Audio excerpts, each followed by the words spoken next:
Hello everyone, welcome to Writing Quest, and in today's episode we are going to talk about internal conflict and what it means for the story and why it is so important. Huzzah! Alright everyone, so in our last video we did talk a little bit about this, but I do want to just reiterate it again and talk about it a little more.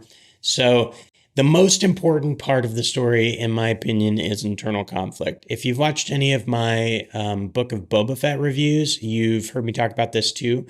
So Book of Boba Fett is really a great show, but it's missing that internal conflict of why we're doing what we're doing, why he cares about what he's trying to accomplish. So in our story, I'm really trying to focus and make sure that that is really known and that you feel that so that you feel like you can connect with the character in a way that makes you want to keep turning the page. So let's talk about why this is so important. So the first reason that it's so important is that if they don't have a real reason, if it's just plot driven, then the story could happen to anybody. So you could, if the main character's only reason for being the main character is because of plot, then you could switch out any of the other characters and throw them in there and the story would still work.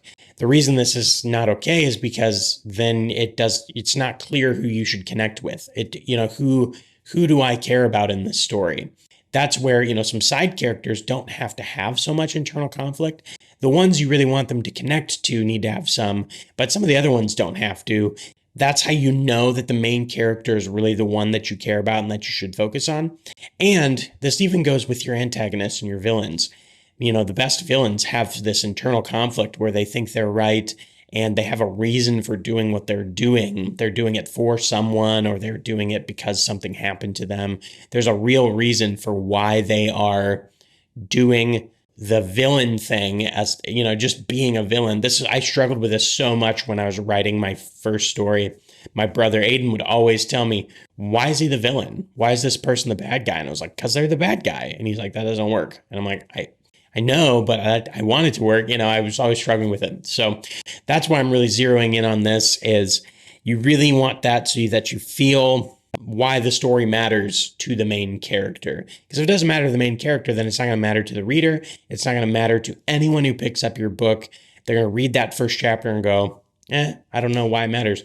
This has happened to me before where I would give my writing to a brother or my wife or someone and they would read it and go, And now looking back on it, the whole reason was it didn't matter to the character, so why does it matter to the reader? And so this thing of internal conflict is super important, and it should drive the external conflict. Now, the problem comes when you have to have certain external events that happen, otherwise you don't have a story either.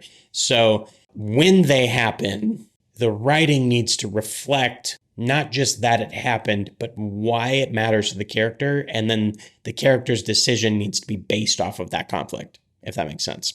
So I'm really focusing on this with our story. I really want to make sure that it's a page turner, and it's not a page turner just because of the things happening in the story, but it's a page turner because you have to know why the character is doing what she is doing. Why does she move through the events in the way that she does? And so that the readers really care about the story. I talked about this in the last episode, but I'll say it again, that one of the problems with fantasy and sci-fi and these big epics is most of the time it is plot driven. There's a bad guy, they're doing a bad thing, good guys got to stop them.